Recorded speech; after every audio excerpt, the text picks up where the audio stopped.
Yeah, right.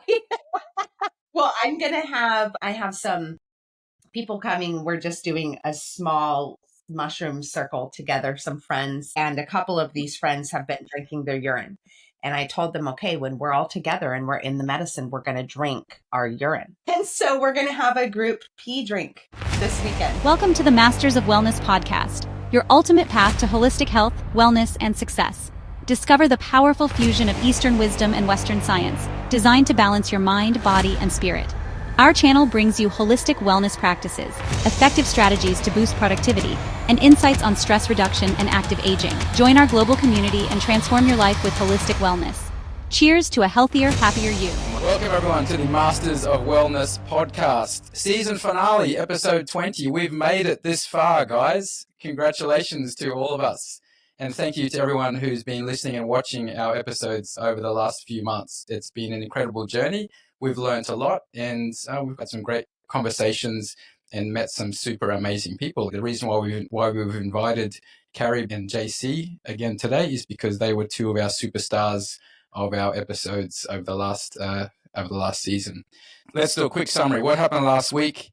We got into some pretty edgy stuff. Carrie led the discussions on some alternative practices, and it certainly raised some eyebrows. When Carrie gets questioned about some of her practices and beliefs, how does she respond and how does she handle people questioning what you do and saying, oh, that doesn't sound right, or that's a little bit on edge? Yeah, great question. Number one way I would say I respond to that is in strength. I know what I know, and I know that people are coming often from a state of ignorance. They just don't know what they don't know. They don't understand the big picture. They've heard bits and pieces, and a lot of times those bits and pieces pertain to industries that don't want you to have these kinds of information. I'm pretty sure I said last week, people buy stem cells from other people. They buy them from babies that have been aborted. So I think there's a strong correlation there in why they don't want you to know about these alternative therapies. So when people, the first thing I like to do with people, I like to ask questions. Where are you even coming from? What do you know? It happens all the time. Forget the urine topic. If I'm just talking about salt, salt is controversial. Well, if I just use my brain, I can't find an ancient text that doesn't refer to salt fish. People dehydrate everything in salt. Like salt was a huge part of our life. So when somebody says to me, oh, my doctor said salt is bad, I know already that they've had some false teaching, and there's a level of brainwashing. I'm sorry, there is. And so I'm going to question them to find out where they're coming from. And then I'm going to expertly navigate that conversation based on where they are. So for me, I feel like I can back up the things that I talk about and that I teach. I've never taught anybody else anything that I have not done already on myself long term. So I know it's safe. The more I do it, the better I feel. The alternative doctors I follow know the science like the back of their hand. And I might not memorize all the science as well as them, but I do this every day of my life. When I go in the afternoon and I feel a little bit tired or I need some refreshing, I'm sorry, I'm going to say it. I put my morning urine on my face and I feel better. I feel like refreshed. So I know it sounds funny, but it works. And so when somebody is trying to challenge my beliefs, I'm actually totally okay with that. I'm going to meet it with strength. I'm going to meet it with answers. And the last part of that, I think, is the most important. We have to know our audience. If somebody is not ready for this information, that's fine with me. I'm not here to convince anybody of anything. When the student is ready, the teacher will come. And so the people, those who have eyes to hear and ears to see will receive the right information. And maybe it's never going to be right for them. There are other options. Depends on what they're working on. I have other solutions. Not everybody is going to be open to drinking their urine, but you'd be surprised at how many people are and how much of a need that they have. So I don't care if people disagree with me. Let's talk about it. It's not a big deal. Well, one thing I have learned is you need to keep an open mind because every person is different and every situation differs as well. You spoke about the scientific side of the things that you were talking about. People immediately respond to drinking urine. That's weird. So immediately their mind starts to like play tricks on them. That's really weird. But once you explain what's behind that, it absolutely can be justified. I remember many, many years ago, I studied martial arts. I was going for a grading, the black belt grading. It was a very, very intensive day. I got to the end of the day. You're absolutely exhausted, like your mind, your emotions, your body, absolutely destroyed. At the end of the day, the sensei invited everybody up to the front of the room. I was the only person at that time qualifying for the black belt. He said to me, Ed, what is the meaning of the black belt? At this time, I was maybe 20 years old, 21 years old. And I said to him, oh, the meaning of the black belt is that now I've learnt everything and I can start to teach. He said, no, that's not the meaning of the black belt. Go away for another year and come back next year, do your grading again. I'm like, what the hell? Like, I was really angry, upset. I went away. I didn't return for 4 months. When I went back, I just entered the training, started training, didn't say anything. He looked at me, gave me a nod of acknowledgement, and I continued for another 8 months before the next grading. When I went for the next grading, and just so you know, at the beginning of the grading, you arrive in the morning, you run a half marathon at the beginning before you start any of the tests. That's like 2 hours of running. That's pretty hard. You get back from that, you're pretty screwed. And then you're fighting people that have not run a half marathon. So you're fighting against people who are quite fresh. So you are completely destroyed. The second year around, I had learnt a lot. I had improved. He invited me to the front of the room. He said, Ed, what's the meaning of the black belt? And I said, the meaning of the black belt is now my mind is open and I'm ready to learn. He said, yeah, you got it. And that's the true meaning of the black belt, because after black, there's, you got your first dan, second dan, there's so many more decades of experience and learning after that. And that's something I've learned even as an exercise scientist, even as a personal trainer, as a professional in business. Every time you get to a certain level, which people think, oh, that's a really high level, that's just the beginning of the next phase of learning. Once you get to the top of one mountain, then you can see there's another mountain as well. And I think what we have learnt and discussed over this season is my mind has been opened over and over and over again by all of you guys and other people that we've had on the show. Things that test my ability to accept and think that, because I used to be really, really against anything that was mind altering, such as drugs or psychedelics, anything like that. But what I've learned from you guys is, I'd like to try that, because what you guys have shared with us is it's enabled you to open your minds and go much, much further in your learning journey than what most people can. So it's opened my mind, and I think everyone here has had the same experience as well. So I'm glad that we saved Carrie for episode 19. Like, if we had Carrie on at the beginning, it would have probably been too much for people to handle. But I think over the weeks and months, we've progressively spoken to more and more people that have had some really strange and interesting and alternative experiences. JC was one of them. When he showed up, I'm like, who is this dude? Oh my God. He had his passion and energy for sharing his story was absolutely incredible, where he came from and where he is now and where he continues to go. And that's why, JC, we wanted to invite you back on again today as well. And I know that you have met Carrie before as well. So maybe tell us about your experience with Carrie and where you are right now. Well, so I met Carrie in the ayahuasca space, and it was actually when I dropped Chuck off to his first ayahuasca retreat, and she walked up to us, and I can't remember exactly what she said, but she said something along the lines of, I'm extreme. And I was like, I'm extreme. And then she told me she drank her pee, and I was like, I'm not extreme. I'm not even close to extreme. But I knew immediately, I mean, she just has this presence, this aura, this energy that is just so infectious and contagious. And immediately I was drawn to her.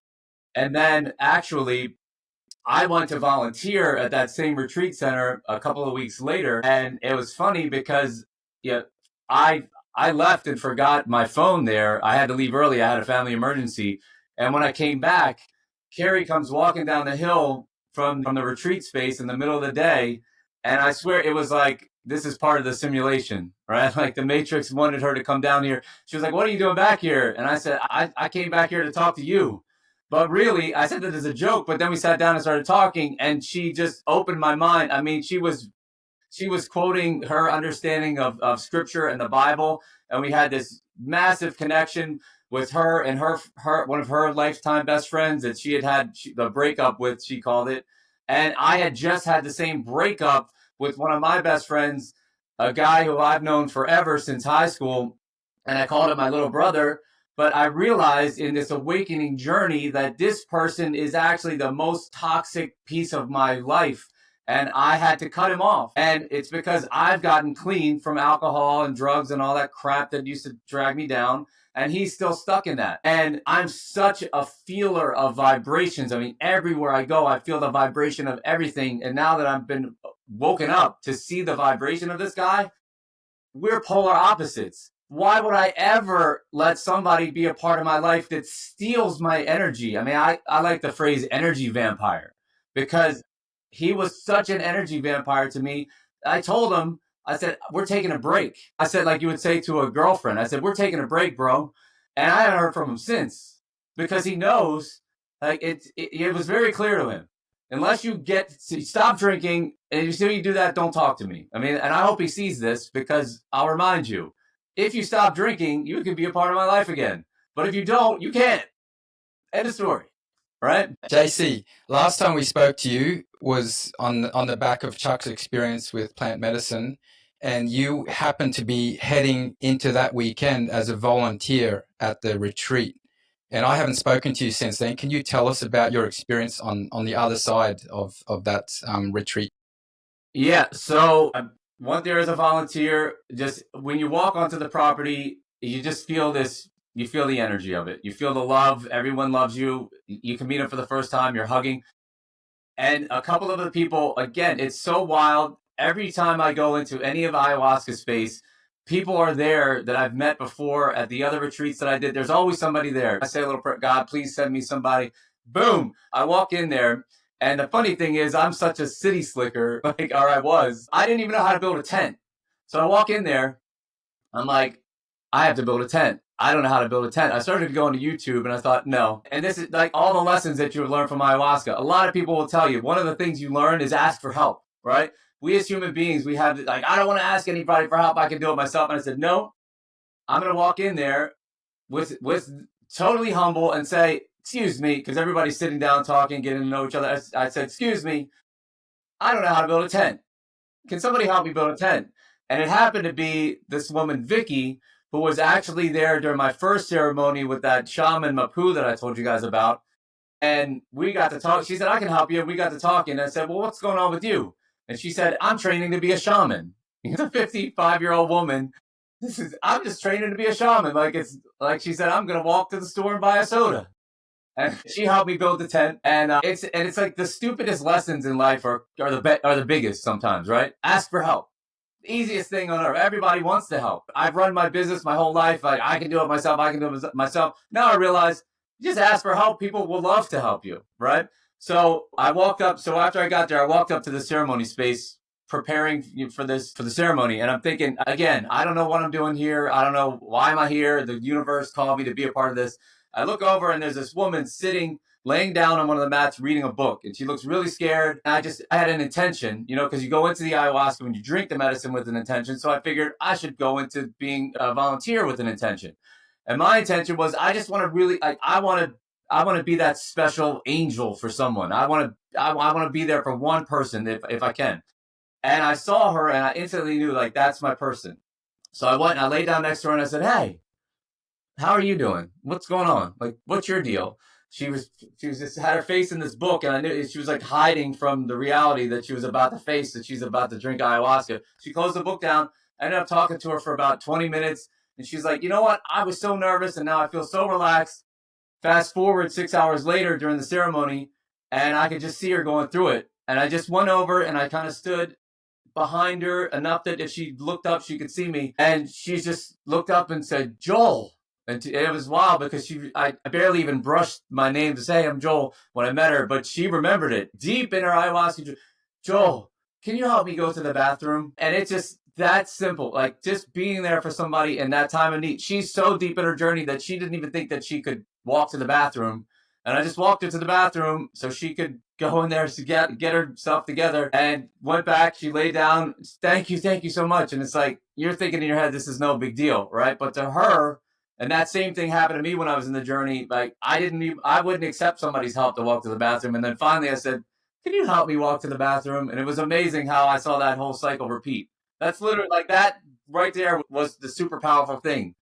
But for me, I went back afterwards, after the ceremony ended, laid down in my tent. Everyone was still up in the ceremony circle. I was just kind of sick. I had a kind of a respiratory infection, and I re-injured my ribs a couple of days before that. So I was like, I'm going to go in my tent. I'm going to lay down, and I do my little THC therapy where I just take my gummy. I lay down, and I swear to you, I had an ayahuasca trip. Like, I drank a tiny, tiny little bit of the medicine. So they offer medicine to the volunteers, and they have what's called a volunteer dose. And, I have such a respect for this medicine. And, I definitely know that I'm not ready to go back into that journey. You've heard about my journeys. They were so deep. I'm not ready to go meet God, go to hell, and go to heaven again just yet. I'm not ready for that. So they offered me the volunteer dose, and I said, give me half of that. So it was barely enough to even touch the bottom of the shot glass. But I swear to you, whether it was the combination of the space and that little bit of medicine and the THC, I laid down in my tent. I fell asleep, and I woke up, and there was some sort of wild animal trying to get into the back of my tent. And I'm like, this is something crazy is going on. And I closed my eyes, and I started saying the Lord's Prayer. But while I was saying the Lord's Prayer, I swear to you, it was as if the Holy Spirit and the spirit of ayahuasca showed up. I could feel the presence. And they said, hey, guess what? You now have both of us working for you all the time. It was like God was showing me I'm here, an ayahuasca spirit that he created and put in this plant medicine. And guess what, buddy? Congratulations, you've unlocked both of us. And now we're going to be here to guide you. And it was like totally supernatural. So I fell back asleep, and I swear I heard a bear in the woods, which somebody just sent me a text yesterday. It was like, man attacked in woods by bear. And I thought I was like, oh, here we go again with these winks from God. But I got up, and I thought to myself, I think I heard a bear. I'm saying the Lord's Prayer, and I need to get out of here. But what was happening was my mother-in-law had fallen at her house an hour away and could not get up. And she was trying to FaceTime me because she didn't have her phone. She didn't have any way to contact anyone except her iPad miraculously was in the bathroom, and she FaceTimed me. And she was trying to FaceTime me, and I was asleep, and I had all these missed FaceTime calls, and I went down to the house, but it was like I knew something was wrong, and I remotely coordinated for my wife to get up, get the kids out of bed, get the ambulance to go over to the house to take her to the hospital. It was this wild, like surreal, out-of-body experience, and I could just feel the supernatural. It was like, get up. It was like God sent a bear to wake me up to save my mother-in-law. She had been on the floor for 9 hours stuck in the bathroom. And I'm telling you, now that I've unlocked this supernatural, like, my life has gone absolutely crazy, but in the craziest, most beautiful ways. People have to ask the universe for things. They ask God for things. And I've come to this, like, God created the universe. So I'm going to skip the praying to the universe part. And I'm praying to God because he made the universe. And now that I'm deep into the Bible and reading the Jesus, the red words, they jump off the page to me. Like, in the name of Jesus, send me $12 million. You can ask for it in his name. He knows that I'll shepherd it right. I got $12 million coming. And what's funny is that since I've opened up that wavelength or the vibration or whatever you want to call it, everything is falling into my lap financially. I mean, I'm getting referrals from people in Canada. They're, hey, I found you on the internet and I want to sell my house. I don't even speak English. Can you help me? It's just been a wild ride. And this whole entire crazy process of me finding ayahuasca, doing ayahuasca, having the Holy Spirit hijack my soul, whatever's going on, I know I'm part of something that's much bigger than I ever could have imagined. And I know that all of us feel that. Like, it's real. It's real and it's happening. I think whatever has been wrong with this world for so long, with these greedy people that are in power, I was one of those greedy people for a long time. And something's changing. People feel it. I see it all over the internet. I'm on Reddit. I'm on these chats. And I just feel it. I see it everywhere. Something's happening. Something big and for the better. For all of us and forever. Yes. Yes, a prophesied time that's been promised by over 250 ancient cultures when they fast forwarded the clock in the sky, the astrology that they all follow, that the Bible talks about from beginning to end. Jesus prophesied of this time. He said, if you want to find the Passover, take the path to the end where you will find the man pouring water out of a pitcher. He said, there, go into the upper room and you will find the Passover. The man pouring water out of a pitcher, a Google search will show you that is Aquarius. It's always been Aquarius. We still see that exact image on the star card in the tarot, which is the Aquarius card. So this is a time that's been prophesied about, and it's a time where we've been promised streets paved with gold, and it's coming. But it's all about the internal shift that you're talking about. It's about receiving the Christ. That's why in the age of Aquarius, Jesus said to go into the upper room, because the Bible's all about states of consciousness. So yes, something big is happening, and the world is trying to convince us that negative things are happening. But if we don't go, what we know from going through our processes of, drinking ayahuasca or whatever medicines that we do, we've learned that the nectar, the pot of gold, is on the other side of hard things. And sometimes we have to go through cycles of burning things down to raise things up better. And we're in that process. And so the world wants to tell you that really bad things are coming when it's literally the exact opposite. And it's been prophesied for thousands of years written by more than 250 cultures. You can read everything. You can find all of that information. They all talked about right now. It's an amazing time.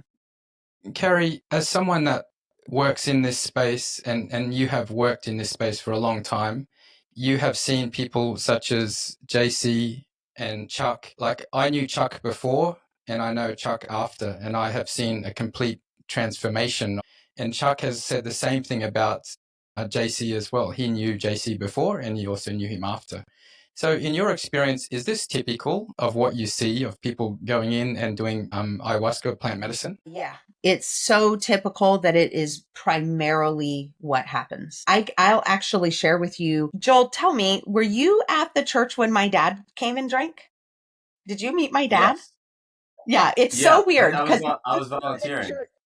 Yes. yeah, when I go to the church and I've been to multiple ceremonies since I saw you last. And I've had multiple people say, tell your dad hi for me. And it takes a minute. And I'm like, wait, you know my dad? And they say, oh, yes, he came and drank ayahuasca. Well, why did my dad come?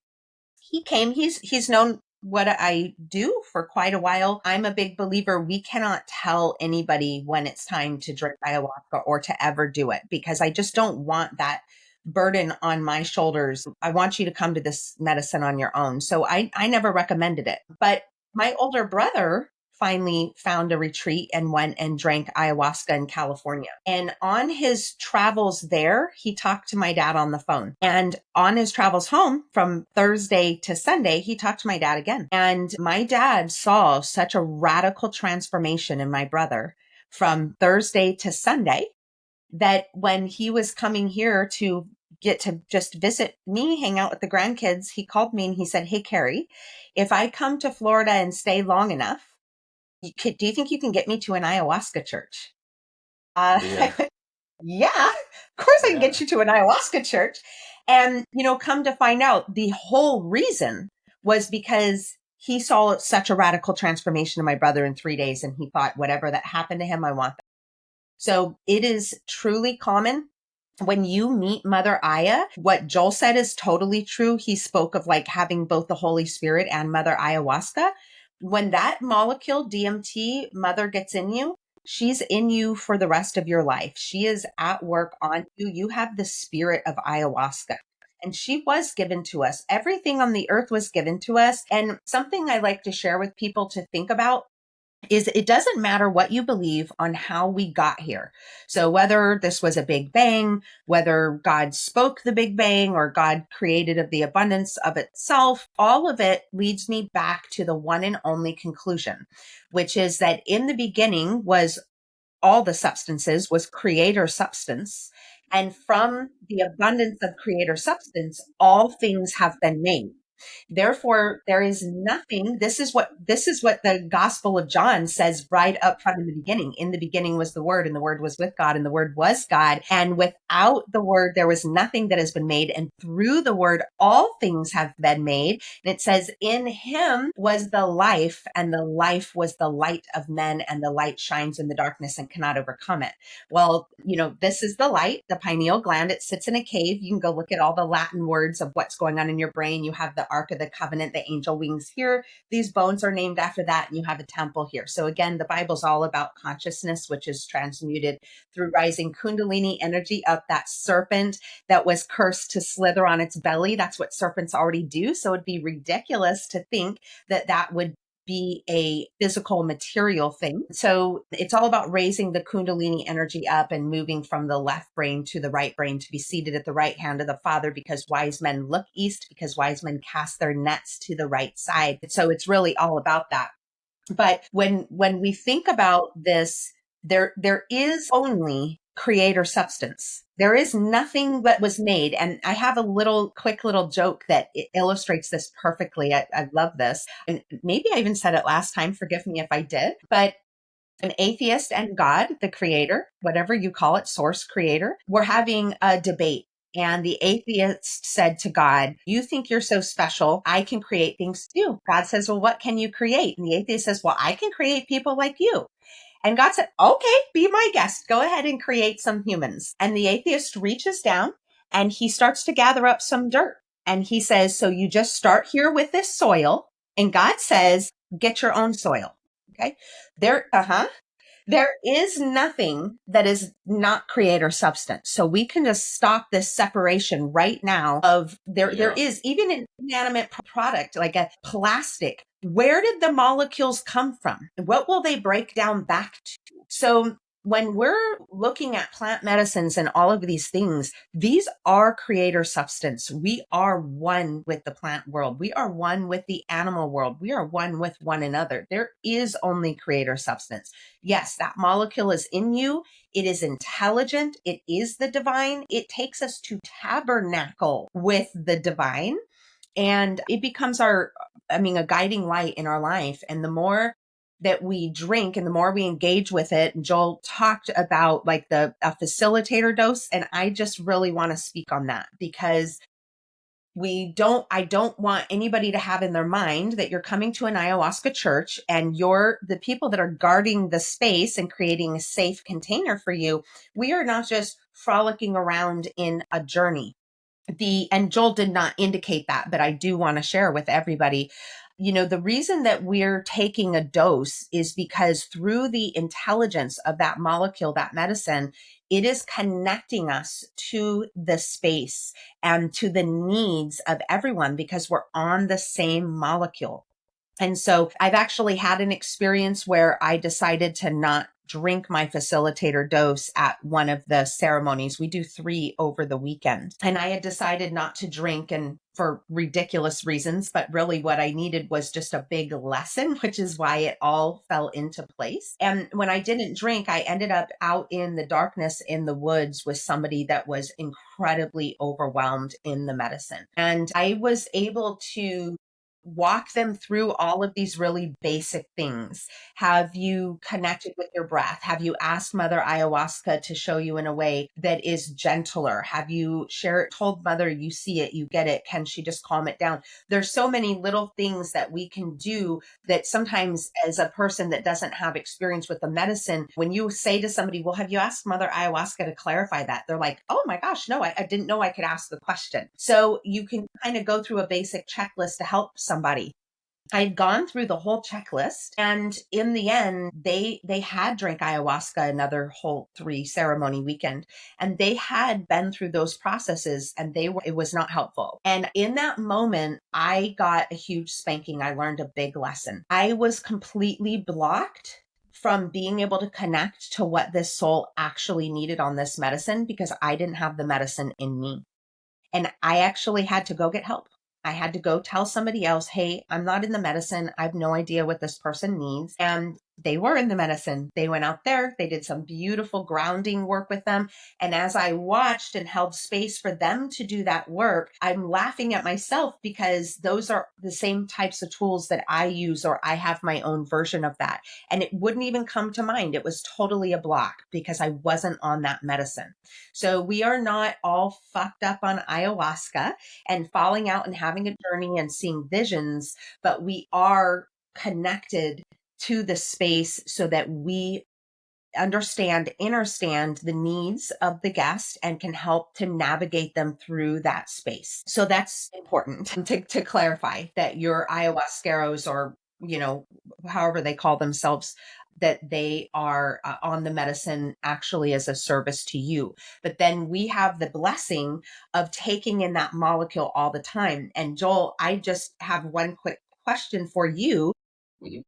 Part of this, you were asked about your time volunteering and you drank a little tiny facilitator dose, which was more than enough. And if you didn't know, you learned, but let's name it, cannabis unlocks other medicines. Okay. For sure. So there are actual treatments people do with ibogaine or psilocybin, and maybe or MDMA, and they're working with somebody that's a facilitator for one-on-ones. And a lot of times a part of that is going to be to take 2 puffs of cannabis or something, because it unlocks the other medicine. So it's very common. So that's what we would call FAFO. And you found out.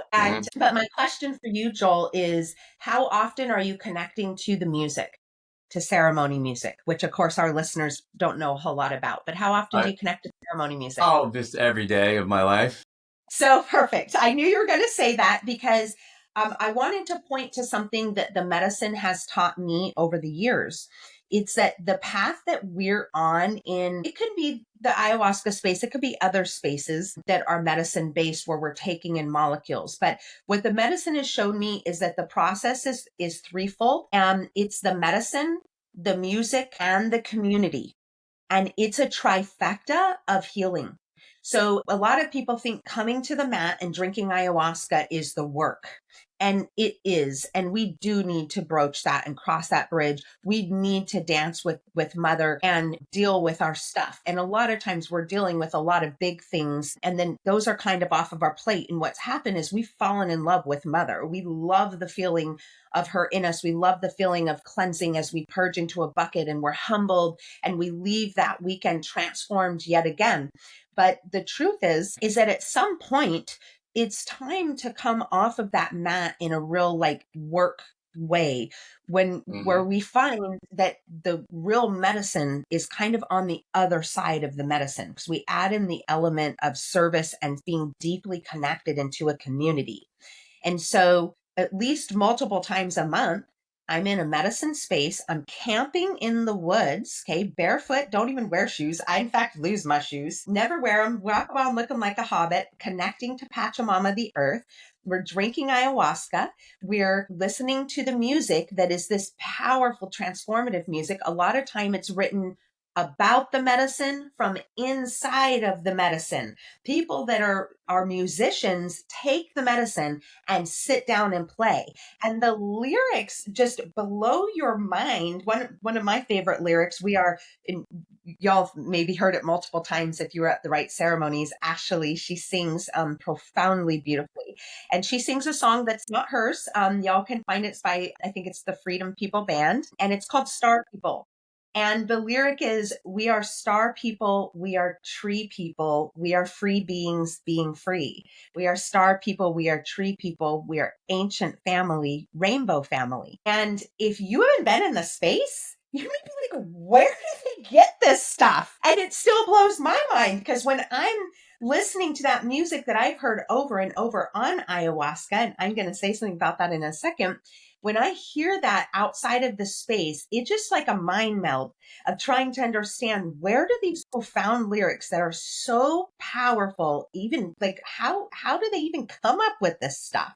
Well, of course, the answer's from the medicine, and it's so deeply touching. Now, y'all, two of you have been to ceremonies. Joel, you've been to a couple. You resonate with, we are star people, we are tree people, we are free beings being free, right? That means something to you because you've done this process. And what I wanted to say about the music is that When we're on a medicine and we listen to this music, you're in this wide open space. You are tabernacling with the divine. You are so open. You're seeing yourself and everything from more of a bird's eye view. You're not so connected to it. And that's part of the magic of how we get the healing on it. We move ourselves and we just see as a soul, like, oh shit, that's what I've been doing. That's all I had to do was this, right? It becomes so clear in that space. But in that space, we are so connected to who we truly are. And as we hear these words of the music that are telling me, reminding me of these truths, we're in this wide open space where it's like, whoa, I know I can do that. That's everything I want to be. That's you're realizing you have the strength and the power within you just as a soul. You don't have to do anything and you want it so bad. You are resonating, vibrating so deeply with that music and those truths. And what happens is now we leave the space, the molecules in us for life. But the further we get away from ayahuasca, the less we're going to totally tune into that. We're becoming more vibrationally aligned back again with this reality in the matrix. But medicine, or the music, is the medicine. Every time we put that music back on, it will vibrationally take us back to the space where we knew we could be that. We knew we could love without conditions. We knew that we could connect with the creator or create boundaries, or that we just wanted to be of service. And maybe that had never even popped into our mind before a song told us in the medicine that that's what it's all about. And in the medicine, we went, oh my God, we're crying, we're processing, we're just, oh my God, this is just so beautiful. Yes, I just want to love everybody. And then we go back to life and it can be hard. And so we listen to the music and we remember again, oh yes, we are star people. We are tree people. We are free beings being free. And we embody that the more that we listen to it, and it just reminds us. And since we're made up of 80% water and we know frequency influences water tremendously, we need to keep setting our vibration to those truths. So the trifecta to me of the healing path, if you're in the medicine space, I'm not saying there are not other healing paths. There are many, and not everybody's called to medicine. But in the medicine space, we have the medicine, we have the music, and we have the community, because the community is a really interesting aspect that we have lost sight of tremendously. And a lot of communities that we're in, the common thread with these is they come with a belief system and with a dogma, and they will tell you how to behave like in a church. Don't say the wrong thing. Don't disagree with scripture. Trust me, take it from me. Been literally excused from the church just for questioning what was in the scriptures. And so there's dogmas that are dictating our behaviors, and it actually inauthenticates us, right? We don't know what's happening. We think, oh, this community is great. And it's a space where we get to wrestle with ourselves. But what I love about the medicine community is it's a lot more free and there's a lot less dogma, because everybody's on this medicine where we're going, this is how I see the creator. This is how I see things. And I'm all open and I'm like, oh, wow, I've never considered that. That is such a beautiful view of the creator, right? And so when we're in this communities as a whole really stretch us and push us. There are people that know you, see you, have seen you surrender, and have juxtaposed that against maybe your hardness or your stubbornness. And it's not about judgment, it's about seeing you. So when you come in and you're saying, oh, I can't do this or I can't do that, and somebody's seen you a lot and they go, whoa, what is this victim stuff? You can do hard things. And in real life, nobody would say that to you. In the matrix, people will just allow you your shit all day long. Do you know why? Because then you will allow them their shit. That's why. I won't call you out if you don't call me out. But in a medicine space, we're here for radical transformation and growth. And on the service side, most of us that are holding this container, we've done this a lot. And so when you come into the space, you will get the aspects of community that are also very uncomfortable. They will push you to grow and to overcome, to see yourself, keep pushing you towards the medicine. If you're speaking to me, I'm speaking in song lyrics constantly. Everything you're saying, song lyrics are coming up, and I'm going to point you back, and I might answer you with, whoa, I release being a victim. I release all fear. I release in the being of anywhere else than right here. I release the need for approval. I release the doubt in creator, and I breathe in the knowing that I am my own savior. And that answer, if you've heard that song and you've been in the medicine, even if you haven't, it's powerful. But if you have, it's going to change. It's just right now, it's an attunement where it's totally changed your frequency and state of being because somebody else in the space with wisdom and practice in the medicine was willing to speak into your life. And out in the world, they are not willing. So this service side and having the music and the medicine and the community, you will go through hardships. You will be judged. You will have problems in the community. You will also have victories and transformation and joy and joy and joy. And we say in the medicine space, so alegria. It means only joy, family. And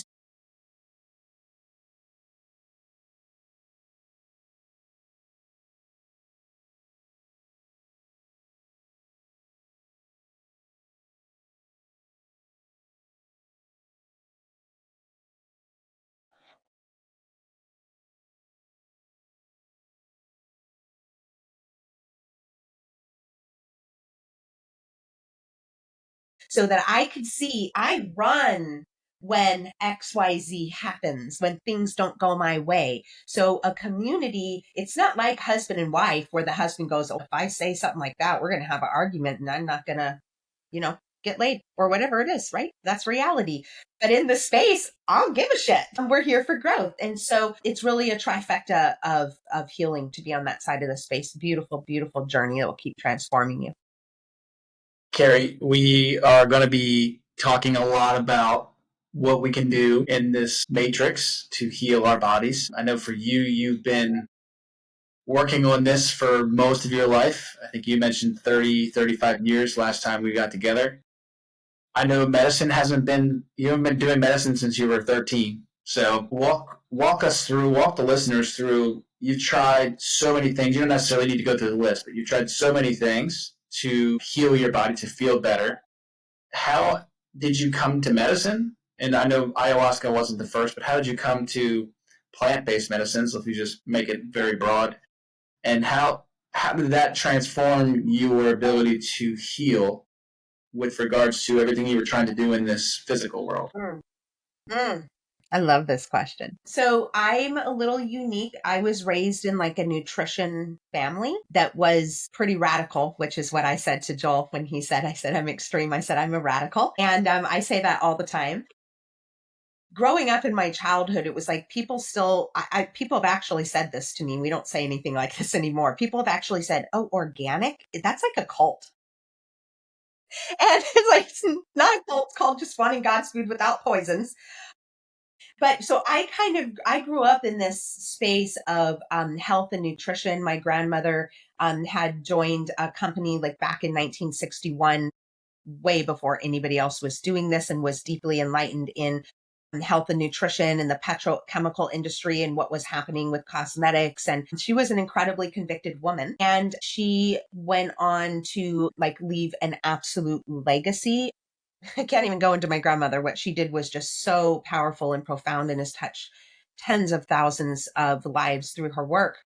And so that really set my foundation that we were the weirdos with natural soap, never used even Dawn dish soap in my entire life, like very keenly aware of what is going on with the pharmaceutical companies and with the cosmetic companies. And so I think that was really the biggest blessing. I'd say that was a big part of my decision to incarnate into the family that I did because of my grandmother and what I learned through her. So I was never really on a path of like standard American diet and hamburger helper and canned foods and stuff. Like my mom cooked and we did nutrition and we used natural soaps and never used poison. So that was always on my mind.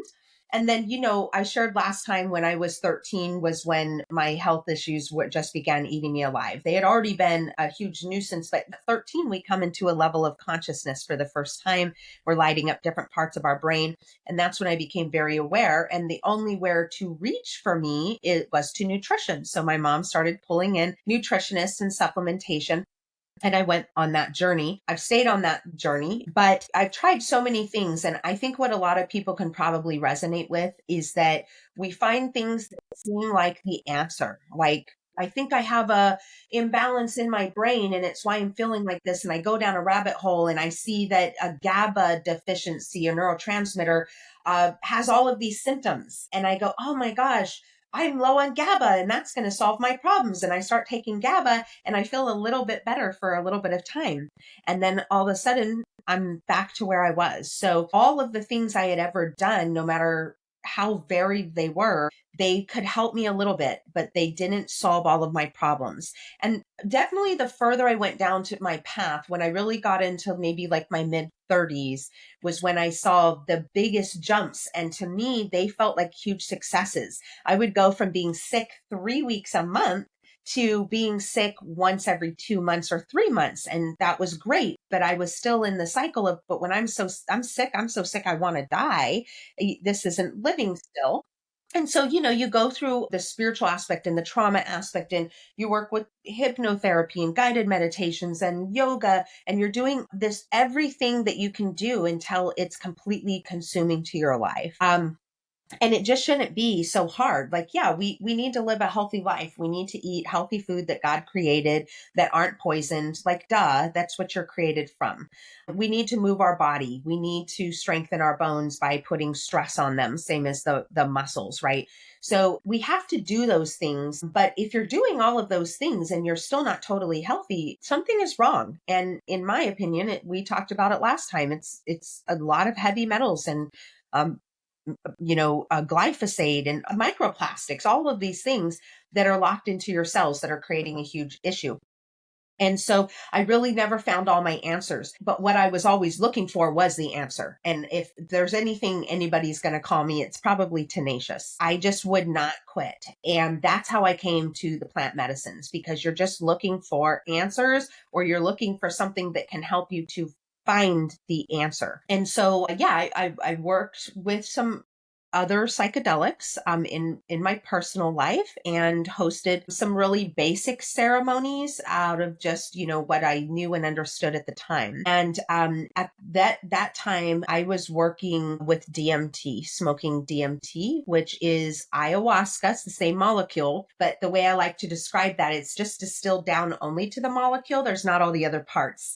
And so it's sort of like the difference between drinking a glass of apple juice and eating an apple, right? It's like pure sugar to the blood, or it's perfectly encapsulated in all the right proteins and nutrients for you to absorb that properly.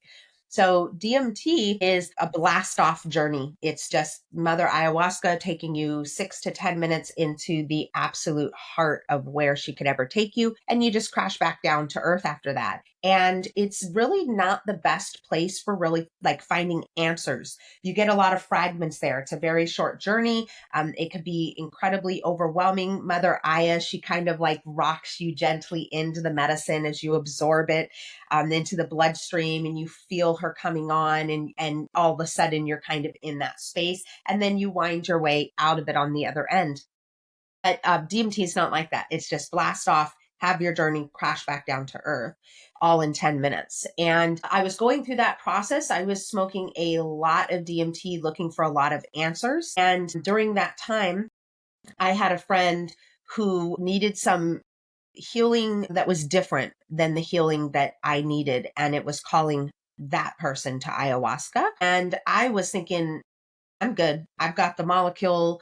I do all of this other work, and I haven't necessarily found the answers I'm looking for in it. So I wasn't really that interested, but this person really wanted me to come with them. And so I went. And I think I mentioned last time that I stayed and they left. And I've been in that community now for about 3 years. But coming to Mother Ayahuasca, she just blows your mind, and she moves energy and bubbles things to the surface like more than most things I know. And so as I stayed on the path, so many things were revealed to me. One of the most powerful things that I learned on my path would be that I would go to the church feeling maybe not so great, which is the story of my life. And at times I would wake up so sick that I could not get out of my tent. I could not function. And what I learned through that process was that ayahuasca is a powerful anti-inflammatory. A lot of the health issues we're dealing with is inflammation, just trying to spill toxins out of the cells and into the blood. You're responding in inflammation, and it feels a whole lot like sickness and having the flu, all these names that we have for that process of detoxification and inflammation. But I would drink ayahuasca and I would feel better. And so I started researching psychedelics. And, I really love to read studies on pubmed.org, P-U-B-M-E-D med, or .org, pubmed.org. And that's all of the studies that are done in America. And if you go on there and you actually read the studies about psilocybin and ibogaine and ayahuasca or DMT and their anti-inflammatory value, it actually taught me that they are true anti-inflammatories. And all the other things that we're taking that we're told are anti-inflammatories are not anti-inflammatories. They're powerful antioxidants. And if we get enough of them, they can create a cascade in which our body will respond with sending out some anti-inflammatory responses. But when we take psilocybin or the DMT molecule or ibogaine root, they are actually working on the inflammation pathways. And we've studied them now. There's been a lot of studies there. You can read the chain of letters and numbers of what actual pathway it works on and how it works. So it taught me that they're true anti-inflammatories and they work incredibly well. So the more I drank it, the more distance I would get between illness and the less that the illness would bother me because I was always loading up on these actual anti-inflammatories. So I got a lot of help with that. But one of the biggest lessons that Mother Ayahuasca ever taught me was actually about another medicine that I served, which is where like my biggest life transformation. I would not be here healthy today in my Dr. Pompa program, detoxing my brain and all of the things I'm doing if I hadn't gotten my downloads from the medicine. So I woke up very, very sick in my tent. I knew that I was going to be stuck in that tent for 10 days. That's how sick I get, where I could not drive the 2 hours home. It would have been a suicide mission. So I knew I was stuck in that tent, or I could go drink ayahuasca, which is very uncomfortable when you're that sick. And so I chose to drink the medicine. And boy, did I have a rough weekend. I couldn't even keep the medicine down. I had to drink 19 tablespoons of medicine throughout the weekend because I just kept purging it. When I finally would get the medicine down hard enough to keep, it would take my illness from where it was at a 10. It would take me to a 20. I was in absolute hell in this medicine, shaking, moaning, crying out, fevered, purging, just in hell. And that experience I experienced that on Saturday day, and Saturday night, I went into the medicine the same exact way. And when I was on the mat, I just felt so miserable from being sick and having the medicine in me. And I could just feel this awful, awful swirling of energy. And I just wanted to make it stop. Mind you, I'd woken up at a 10. By morning ceremony, it launched me to a 20 while I was in that. But when I came out of it, I was like kind of down at a 5. And when I went into the medicine that night, I had this really, really difficult experience with this churning and this awful energy and being as sick as I could ever be. And I knew what I needed. I needed some hape, and I needed somebody to help me get into a bucket and move this poison out of my body. And so I had somebody come over, and I said to them, hey, I'm going to need you to blow my head off. I need to go into a bucket and be humbled like I've never been humbled. And wasn't my favorite thing to ask, but you just got to do what you got to do. And so when that happened and I went into that bucket, and that was the most humbling purging experience of my life, I almost could not breathe. I actually felt scared inside that I was going to asphyxiate, because if you can't breathe and you're purging and purging, you feel you're going to breathe it into your lungs. So I was in a very challenging place. And what it caused me to do was, for the first time ever in the medicine, in the ayahuasca, I purged to pure bile. It was so thick. It was egg yolk. It ran up the back of my sinuses. It burned everything inside of me. And as that was happening, I received a full download. Okay. And these guys know what that means. That even if you're just shown a fragment of something, you will receive everything in your being. And as I purged to bile, Mother Ayahuasca said to me, this is why combo. Now, combo is another medicine. It comes from a frog. And at that time, I had been around combo for a year and a half. I'd been around it a lot. I'd helped to set up and break down combo circles, hold space in combo circles, but nobody could tell me why I needed that medicine. had a good enough explanation for me on why I would want to go through that kind of a journey. And so I knew I have a reverence for medicines, and I'm not going to sit with a medicine that I do not have a calling for or a purpose to take. So I knew that if that ever came, I'm willing, but I have to have a reason. And so when I was purging that bile in the bucket, I received the full download. This is why combo. And that was the beginning of my true transformation in my life. I left there on Sunday. I went home and was sitting with combo. I had a practitioner at my home on Thursday, and I purged the bile again. And I knew when I received that download, just as most other things I do, it's not just for me, it's for the world. So I'm a combo practitioner. I serve a lot of combo. I'm super connected with that medicine. But I proceeded to sit 3 times as quickly as I could right away, because that was a requirement to get into combo training. First part of the training is you learn to serve yourself. And then if you choose to proceed, you can go and get really in-depth training on how do we safely serve other people.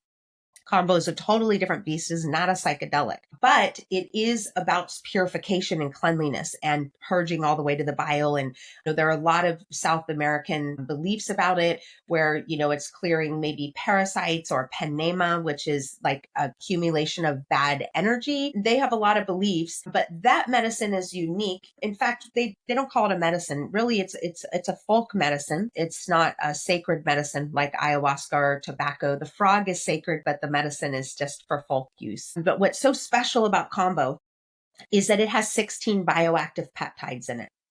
And when we burn the skin and we gain access to the lymphatic system, these are superficial burns, actually the easiest part of the whole treatment. We can access the lymphatic system. We could put the secretion of the frog right on it, and it's picked up in our lymphatic system, and it pulls all those 16 bioactive peptides in it. And that was the big turn for me in my life, was that I spoke about it last time. I always thought I had kind of allergies and things were coming in and they were creating inflammation. So when I received the download, I understood, if you could purge to bile regularly and you could get everything out, you will have less things inflaming you inside. So I began to sit with that medicine an awful lot. Combo is also known as the great revealer. And it's the most powerful teacher I know on number 1, surrender, and number 2, resilience. And in that medicine, there is an abnormal amount of sweating and internal heat and purging, both upward purging, downward purging. A lot is happening in 20 minutes, and it's all because you've taken in so many peptides. But it's the great revealer. And I find that I receive so much clarity and so many downloads after I sit with that medicine, not usually during. It's not like ayahuasca. It's like later you go, whoa, I'm clear. I understand everything. Things are coming in. My right brain is just channeling like nobody's business. And through that process of staying with that medicine, every time I sat with it, not only did I feel better and get more well because of the peptides and the purging, but it got me closer and closer to the clarity that I needed to accept the information I needed to hear, that I needed to do this detox program that I'm in. And I truly believe that if I had not been through my combo experiences, that I would have maybe never even clicked on, never even watched the webinar, been in a place where I thought, I know everything that doctor talks about. I've been following that doctor for 10 years, but it just put me in a space as it transforms you and it opens your mind and it cleans up your system. And if you remember, I told you last time I came to that webinar when I was very, very sick. So I was still getting sick. Using combo, I was like, I'm going to use a big number, probably like 80% reduced compared to where I used to be. And I had this powerful tool that if I felt sickness coming on, which was such a familiar feeling, and there's no going back, the moment you feel it, there's nothing you could do. It's happening. And what I learned was if I could put some combo on right when I felt that feeling, I oftentimes wouldn't get sick at all, because it would go purge everything that was trying to spill out into my bloodstream to create sickness. And it would deposit this massive amount of peptides in me. I think 5 of the 16 peptides are all anti-inflammatory peptides.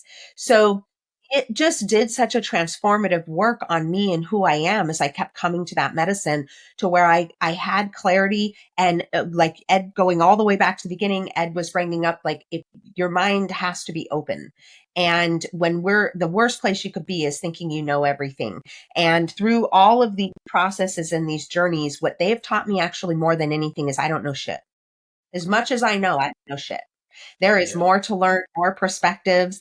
And so all of it culminated in me finally getting the help that I needed. And when I found Combo, my feeling was, this is so good and it can alleviate sickness most of the time. It can lessen the severity of sickness, even if it does come on. It's uncomfortable and it's actually scarring up my body, something I came very keenly aware of. Like, where do I even put these points? Because I'm using so much of this medicine. But I was to a place where I was just so thankful that if that was all I ever got, if that was the pot of gold at the end of the rainbow, I was all in for life because it was better than anything that I had ever found. And it gave me more relief than anything I had ever found.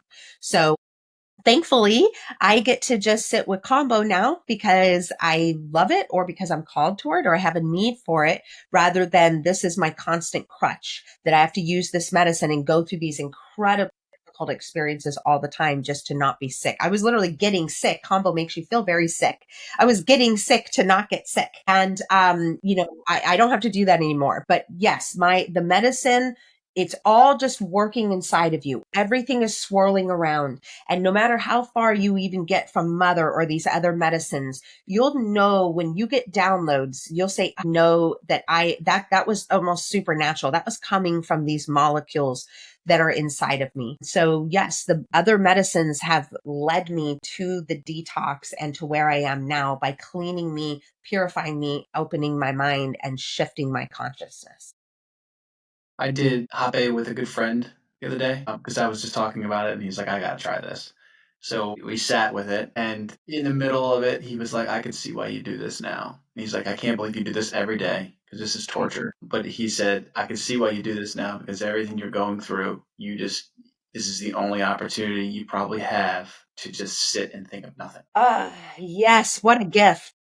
And it sounds like, I mean, think of nothing. Obviously, you're thinking of trying to get through all this uncomfortableness, right? Because that's what the gift of hopping provides me, at least. It's like, this is so uncomfortable. I have to go in and relax and chill and just let it all go, right? And it sounds like combos like that as well. You're just 20 Surrender minutes and of just resilience. uncomfortable and you got to push through it. Exactly. Yep. It's sort of like, did you do Sananga in the medicine space for the eyes? Sananga. Kambo's like Sananga for the blood. Kambo's kind of like lava in the blood. And it's such a beautiful medicine, but boy, is it a powerful teacher. And it is exactly what you're describing. It is total discomfort and total surrender. There is nowhere else to go. You are helpless. You cannot even stand up. Literally, it's not even safe to stand up. You are humbled and you are purging. This ain't no ayahuasca purge, y'all.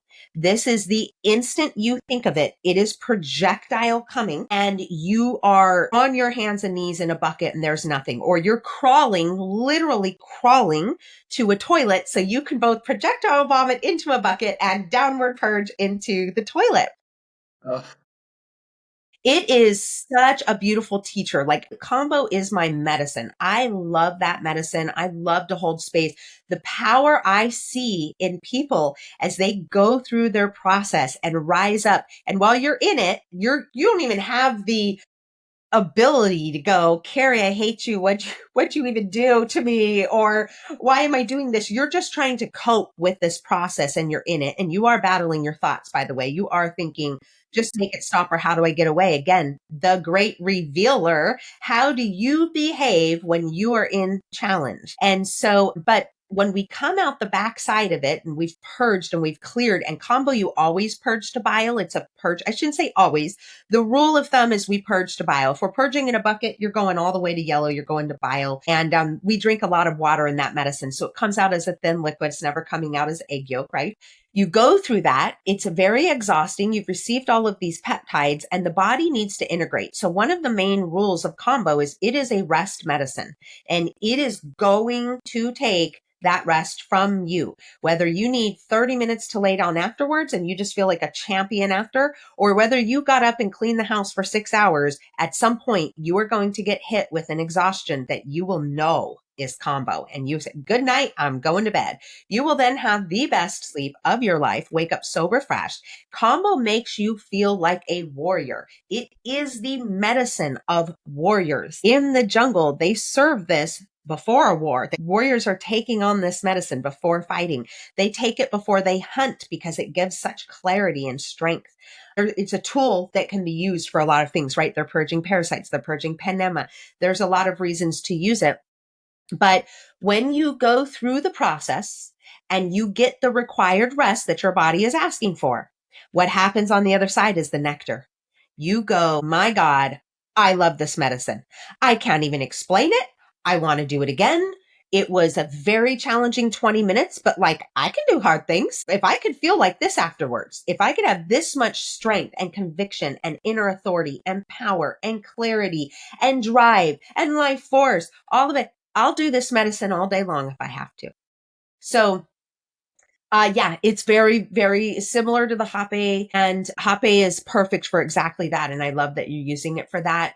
With Hape, because, you know, the ride ends when we blow our nose, we move the medicine out, we'll come down that hill very quickly. And like combo, you'll have frog face and be exhausted. With Hape, you can just go on with your day. But what I feel about Hape is that Hape takes you inside faster than anything else I know. Faster than any breathing technique, any yoga technique. I don't know a way to go inside faster than Hape. Blow it in, close your eyes, and you'll be connected to yourself. And you can, as you overcome sensation, sensation is such an important part of it. As it gives you something to rise up and overcome, you will quiet your entire nervous system. And that grandfather tobacco will ground you so deep in yourself. And you could be right there doing what I believe the entire Bible can be summed up in 2 words. And the words are listen, listen. Like the song, listen, listen. So when we're on Hape, we can be inside listening, listening. Powerful, powerful way to start your day. And Chuck, I hope I don't burst your bubble by telling you this. You will lose your ability to feel that sensation you're talking about. It will go away. You will. And if you don't take a break, it won't come back. Your brain gets used to it, right? Your brain just gets used to any pain. So you'll get used to it.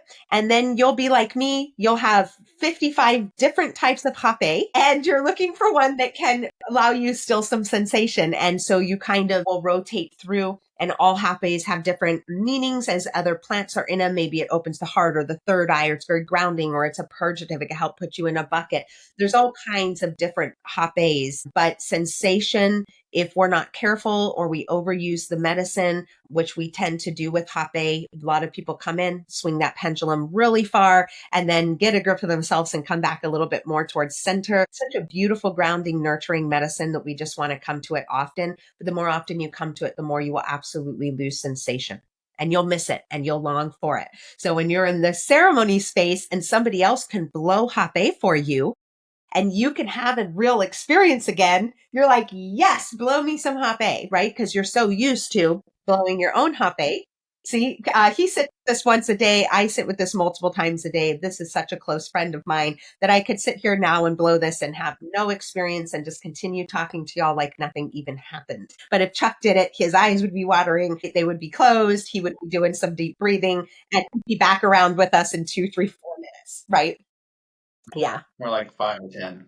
I'm glad you mentioned that, because what did I just text you this morning, Chuck, about Hape? Do you remember? Did you see the text? I didn't see it. But that I'm about to take a break. The last one that I got, I'm almost out. But I recognize, and part of this for me is like I'm addicted to everything. Anything I get into, good, bad, or indifferent, I get addicted to it. And I feel that click happen where I'm like, okay, now I'm not using this ceremonially. I'm using it. I just came home for lunch in the middle of the day, and I need a little pick me up, and then I do a little. I'm like, oh, I'm gonna just do a little bit because I just need a little bit of this. But I recognize that, just like you were saying, Carrie, when I do the Hape, I usually do it early in the morning and late at night, and is that I'm not having that feeling anymore. I'm just feeling sick, right? Like I'm not getting that grounding. I'm just feeling gross from it. And I recognize, and that's what part of this whole process is for people, is that we become very, very self-aware. And the old me would have said, well, I just need to do more. Like if I just do more, I get a different one, then it'll work. No, I recognize time out. This is not doing what it used to do for you right now.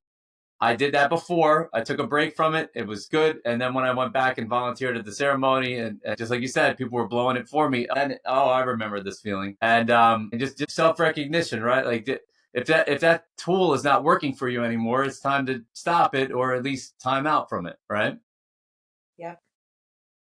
And I would even contribute on that, kind of a topic I dance around. I don't feel like I really have anything like hard set in stone that I believe about it, but it's sort of this idea of like, we have certain dogmas in the world that like crutches are not okay. And like, if you're using something as a crutch, that's a problem. And I feel that they've promoted that belief system so hardcore for decades to where I don't even know if we have our own thoughts. I think that a lot of our rejection of certain medicines or things that people do are from from that programming. And what I'm getting at ultimately is I'm just posing a question. Who said we're supposed to go through life on Earth? Y'all know Earth is tough, right? This is a tough place to incarnate. And who said we're supposed to go through life without any crutches? It's in nature. Why? What's wrong? We already established it's God. There's nothing that isn't, and I'm God. And so to me, I'm very interested in a crutch. I'm interested in crutches that aren't dangerous. If it's coming from a pharmaceutical company, right? If you want to smoke tobacco, for instance, I do a lot of work with grandfather tobacco, but I'm not going to smoke a cigarette with 4,000 other chemicals in it. Yeah. That's poison.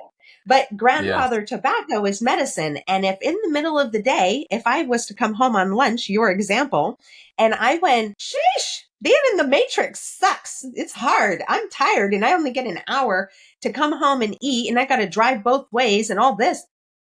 Maybe I want a crutch. I want some Pape to do something for myself. I want a dopamine hit, or I want to feel connected to myself because it feels janky in my body going throughout the day and running around like a crazy person. We're supposed to be human beings, and all we are is human doings. And if I don't use that crutch, trust me, all I will do is do. I will never even sit down. This is what I would consider sitting down, doing this, which is still using mental energy. I'll run I'll be until back. 10 p.m. and never take time for myself. We still need to know when we're doing it for the wrong reason. If I'm walking through the house, and I sat with Hoppe 2 times already in the morning because I had a legitimate reason, or at least I believed I did. And I'm walking through the house, it's been 2 hours, and I feel a ping in my body, and I need to sit. Like, wait, how come? Because the tobacco high wore off and I could feel the chemistry change in me. So I'm sitting again. That would be something really to note to me. But if I have a desire in my mind or my spirit and I just want to do it, I'm very unapologetic about my plant medicines. They ground me into my body. I apparently believe in crutches. Life is really tough. And as long as we're doing it safely, we're legitimately not hurting ourselves, not hurting other people, then I have no issue with using a crutch. But if it's poisoning you, y'all, like, I mean, alcohol is a crutch, like it's actual poison. Just wake up the next morning after an alcohol binge and you'll know you've been poisoned. Okay, I've never ever waken up after a long day of hape and been like, oh my God, that was so much poison. It's never happened. So we want to be mindful. You're right, because we do have addictive personalities, but are we also naming things addictions or too much that are really crutches that are actually life is hard? It's harder than it's ever been, guys. I mean, come on, with the level of information and judgment and stress and processed food and poison and just trying to navigate that in your everyday life. It's like, come on, can I get some hape up in here? So just food for thought. Y'all, everybody can disagree with me or agree or take what they want, but it's just food for thought of how we're thinking about things. What a great segue to maybe give the listeners and the viewers a little bit of a tease, a highlight of what season 2 will include.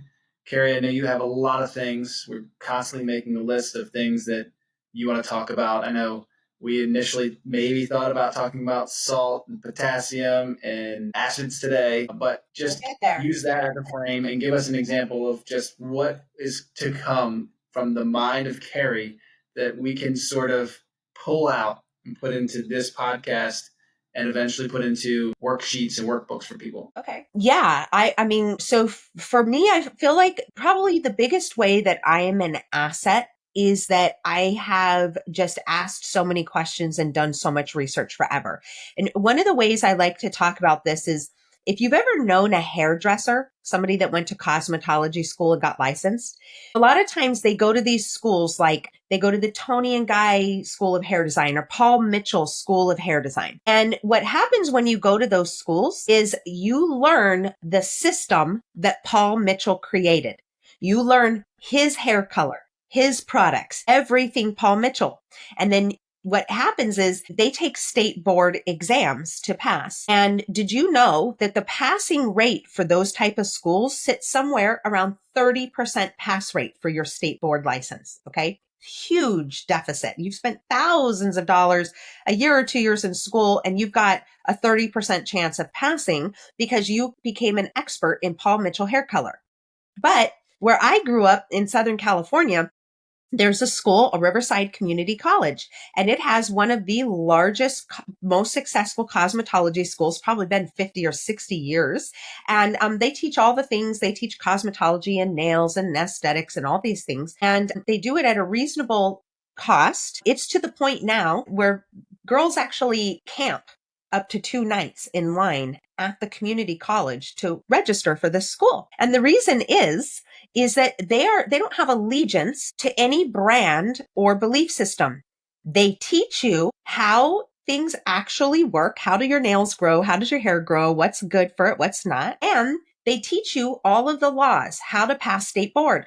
They have something really high, like a 95% pass rate on the state board. Okay. So when we go into the world and we find people that have been trained into a dogma, they're a doctor, they're a nurse, they're there's so many Reiki and one kind of Reiki. I only do holy fire Reiki or whatever it is. Their mind is closed. They're looking through a pinhole. And that's my value is I have asked so many questions. Wanted to say this a long time ago, probably said in the last one, probably will say it every single time. First, most important lesson Mother Aya ever taught me is you can't know what you can only experience. Okay. And people are leaving their trainings and schoolings with knowings, not experiences. For me, I did all my own training, all my own research, all kinds of certifications, really varied on the different kinds of trainings that I've had. And from everything that I've learned and experienced and studied on my own and applied to myself, and when it worked, tried it on other people, tried it on hundreds of people sometimes, and saw the results and collected anecdotal data, that taught me that there's no one dogma and there's no one right way. And that other people, when they come to me, I realize that they are looking through the lens of dogma, right? What if they come to me and I tell them to take salt and they say, my doctor said, don't take salt. Salt's bad for you. It's like, this is a doctor dogma person. And they're going to funnel everything through that lens. So that's kind of what you'll always expect from me is I want to talk on a lot of topics because I think they're all connected to health, even if it's spiritual or ayahuasca, like we're talking, like it is connected to your health. It's all a piece of the puzzle. And I've just asked so many questions and I've applied so much to myself and to others that what you can expect out of me is to talk about a lot of very things and to present multiple perspectives on them. And we get to perspective through questioning, not thinking we know everything, right? So I'm willing to question even the things that I've done. I'm willing to look back and say, wow, I really thought that that was a powerful answer and it worked for a while, but then I understood something new or I saw that that had an expiration date on how much it would help. And I'm willing to change my mind because I didn't go through a training because I'm not paying back student loans for medical where I don't have a choice. It's the same with all kinds of industries. What about your pastors? They went to school. If they have a conversation with me, I can promise you right now, they're going to be dying inside because they aren't going to be able to ever look at the Bible the same. And yet they're going to go back into their church and preach the same exact thing because that's how they pay back their student loans. And so that's a problem when you're tied into a dogma. So we'll talk about a lot of things. The body from inside out, top to bottom is I have a lot of knowledge. That's where I've really been for 27 years studying my body and herbs, everything, fruits, vegetables, should we, shouldn't we, carnivore, keto, fasting, supplements, what's worth taking, what's not, where are you being tricked, where there's no difference in vitamin D3 across the board. You can pay $50 or you can go over to Walmart and pay $2.99 and it will be exactly the same. And you didn't know that. And so there's so much to know. And because I have just consistently stayed in this as my sickness, as my teacher, and stayed in it, I've just learned a tremendous amount. And so we can really expect to talk about everything under the sun and to have a lot of perspective on it. So hope that answers your question. Absolutely. I'm just going to tell you guys a quick story, and then I'm going to shoot a question out to you. This is something that happened to me today. I went for a run in the afternoon, and where I go running, there's a lake and there's a mountain. I typically will run around the lake, and then I'll kind of finish by running over the mountain. That's kind of the end of my run. Today was really, really hot. It was about 33 degrees Celsius. I'm not sure exactly what that is in Fahrenheit, but it's like middle of summer here. It's pretty hot. So when I got to the end of my run, I decided it's too hot today. I'm not going to go over the mountain. I'm going to go around the mountain. Now, to run around this mountain is quite isolated. Like, there's not a lot of people. As I was running about 100 meters in front of me, I saw what looked like an old man walking. And as I was getting closer, 50 meters, 20 meters, I saw this guy literally fall over and faint on the ground. He laid flat onto his back, smacked his head, and this guy is lying there spread eagle. When I got close to him, I looked around. There is nobody else there. It's really fucking hot. So I looked at him and I thought, this could be some type of trick. So I kind of went over there and looked at him. He's a pretty old guy. Like, he looked like he was 85, 90 years old. Lying there, looked like he was unconscious. And I said, hey, hello. And I used my foot to nudge him a little bit. The guy was not moving. Like, he looked like he was breathing, like a little bit moving on his chest. But this guy was like semi-conscious. So then I knelt down and I tried to listen. He was very, very faintly breathing, very, very white in the face, and he was kind of gasping for breath. So I immediately put him onto his side into like a recovery position, supported his head, tilted his head back, and then the guy vomited everywhere.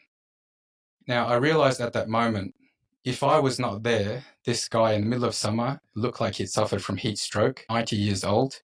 He probably would have died. Now, remember last week we mentioned the sentence that the universe sends us what we need when we need it.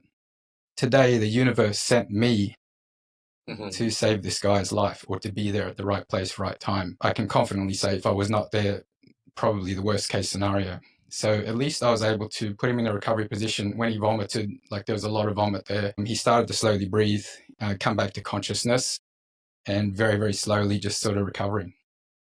Now, I asked this guy, I said, are you okay? And in Chinese, he said, 没事,没事,没事 means no problem, no problem, no problem. Now, this guy, he had a fucking serious problem. Like, he was like on the borderline of consciousness, really, really old, no one else around to help him. And this guy is saying to me, no problem. What is it about men that refuse to accept that they need help or refuse to ask? Now, what happened later, another lady was walking along, a Chinese lady. She saw me just sitting there with this guy, helping him to recover.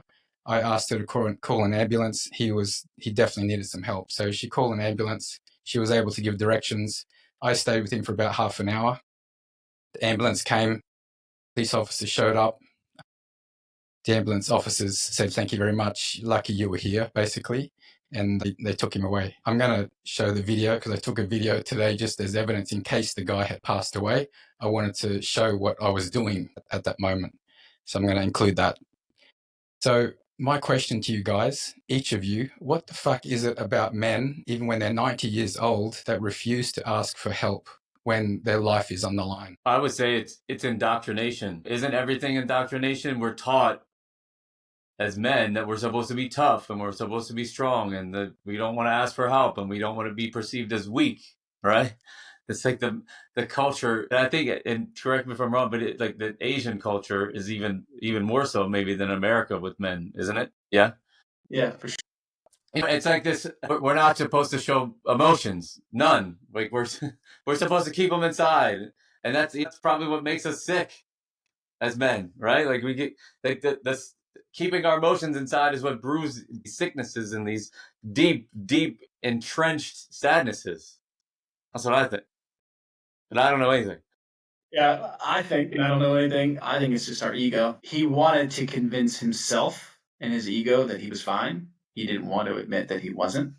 So, he's us men, we like to inflate our egos quite a bit. And sometimes a lot of times the ego gets in the way. If we could imagine like the funnel that we funnel everything through, if you were to like look inside that funnel, you would see it's not just a cone. There is so much going on inside. It's more like a game of kerplunk.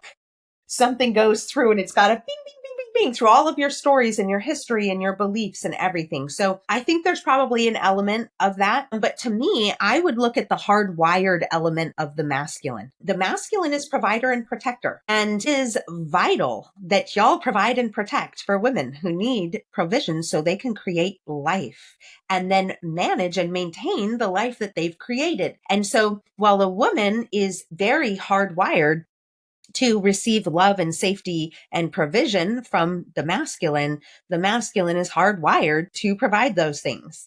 And so I think that that's playing into this a lot, that the way we say it, and it actually comes from a book, the way we say it is the man is the wall. He's to be a wall or a frame we can't have men going around with all their problems and crying. I'm sorry, but do you know who does that? Women and children, and women are children.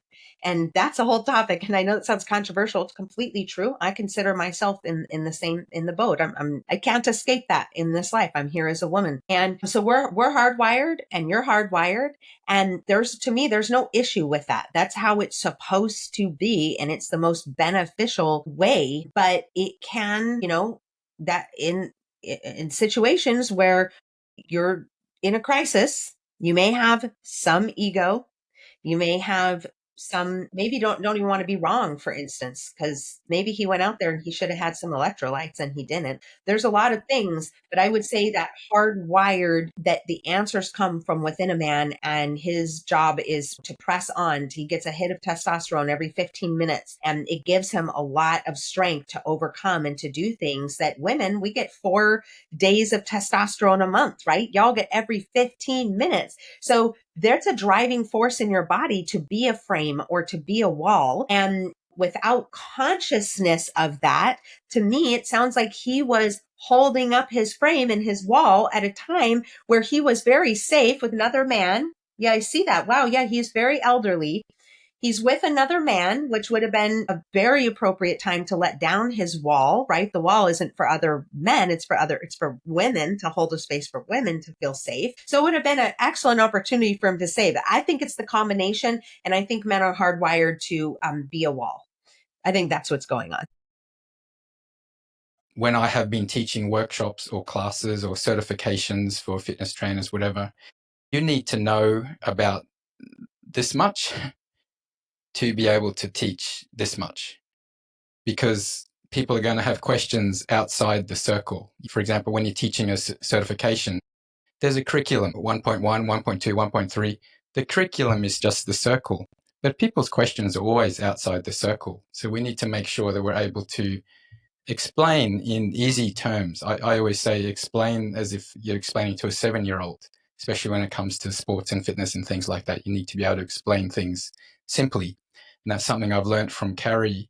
As you've been explaining things, you're explaining them in practical ways that are easy to understand and quite interesting as well. And that's what I really enjoyed about listening to our last few conversations with you. And you said they're inside the circle is curriculum, outside. Everything on that outside, you learned by experience. You did not learn by knowing, and you cannot teach. We have quite an epidemic of false teachers, and we have an epidemic of people thinking that if you have a degree or you wear a white lab coat, you should be teaching. It's not true. They're also indoctrinated. And like Mother Aya says, you can't know what you can only experience. So when you want to go teach somebody else, this is happening all the time. We get certified in something. We want to go teach somebody. Well, we haven't served 1,000 people. We haven't done 1,000 classes. How could I answer all the questions without doing it? So we have to have the practical first so that we can teach outside the curriculum. Because when you're talking about, say, they're coming for a fitness certification, and it's like they've got questions out of like the treasure trove of their life experience, when they're going to blow you away. They're going to go, well, my mom has a knee problem, and I'm not sure if that would be good. And you're saying, oh, well, in the book it says that it's okay. But in real life, you found out, well, yes, but if they do it, they need to bend the other knee in order to make this thing work. And you can't teach. You can't know what you can only experience. You have to experience it in order to teach it. Yeah. Yeah, Robert exactly. Kiyosaki calls them fake teachers. He has an entire chapter in one of his books of fake teachers. He says you have people that are running the economy that are teaching econ in college to people who think they're going to become economists. And meanwhile, none of them have ever worked in the economy. We've got teachers teaching mathematics that failed at mathematics in school, but they learned a curriculum and they're going to teach you. Like, gee, I wonder why we're so uninspired. Yeah, We need exactly. people that actually know their trade to teach it. Yeah, I've got a funny story. Another one. This one is funny. It's not about an old guy dying. A customer came to me one time showing a shoulder injury. They had some pain, and they said they'd already been to a doctor. And they said to the doctor, "Hey, doctor, my shoulder hurts when I do this with my shoulder." So the doctor said, "Well, stop doing that." Exactly. Very helpful. Yeah. Good training. One time, a new customer showed up to one of my classes when I was a fitness trainer. I'd spoken to him on the phone the night before, asked him about his goals, so on like that. And then I said, okay, I'll see you tomorrow at 10 a.m. When he arrived the next day, this guy had had a farming accident and he lost his right arm. So I went to shake his hand and there's no arm there. So we changed to left hands.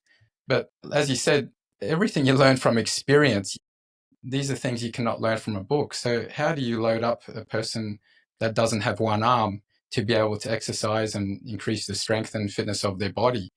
This is something you'll never learn in a textbook. And then people that have certain injuries or people have certain abilities. One time, a young guy, maybe he was 12 years old, 10 years old, 12 years old, he came to me. He had a very, very sunken chest, and his posture was really, really bad, like this. And he was stooping over. And I said, what have you been doing for exercise? He says, I do like 150 push-ups every day. And I said, what else? He said, nothing. He said, I'm trying to grow my chest. So all the front of his body was really, really tight and he's hunched over like this. So the first 6 weeks, we never did any chest exercises. We worked on his back to pull his shoulders back, seated row, pull downs, dumbbell rows, things like that. And slowly, his chest started to pop and just improve his posture. And now suddenly he had his confidence and everything that came with it as well. Like there is so much that you learn through the experience, as you said, Kerry, that you'll never learn from a book. And that's what I believe really, really makes a master. Seven masters take decades to hone their craft and to gain that experience. And, I think what stuck out to me is that, like, for instance, this person came and had lost an arm between seeing them. And it's like, okay, humility, basically humility. Well, okay, I haven't worked with this, but I do know some things. I'm willing to learn with you if you're willing to work with me.